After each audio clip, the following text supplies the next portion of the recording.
Good audio is the key to any good production. Without it, documentaries tend to feel amateurish and unpolished.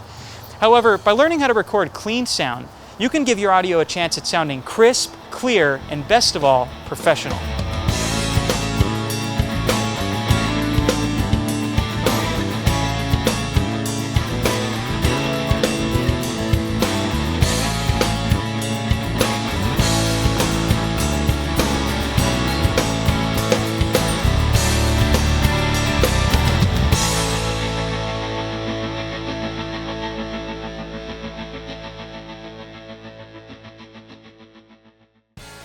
Audio plays many roles in a documentary. It can give your audience information, make them feel emotion, and give scenes a sense of reality. That's why it's so important to know as much as you can about how to capture great quality audio. So in this regard, we'll be looking at the proper ways to use microphones, how to monitor sound, and lastly, how to set up and operate field mixers. With this knowledge, you'll be able to make sure that your audio is always sounding its best. As much as we'd like to ignore it, the reality is that good audio always starts with capturing good sound.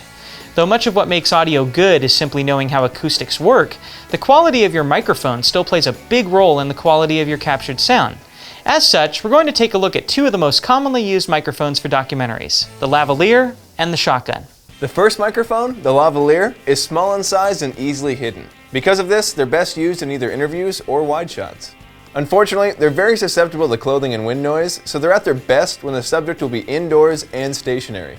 The biggest trick with lavalier microphones, though, is to not only have the audience unaware of the mic, but your subject as well. In order to do this, you should have your subject place the microphone cable behind their outermost layer of clothing. Then place the access cable along with the transmitter into their lap or pocket so it's out of the way. Then lastly, clip the microphone between the lapels of your subject's shirt or on the inside and top of their shirt. Doing this will hide both the mic and the wire from the audience's view, and as a bonus, it's easily forgotten by your talent.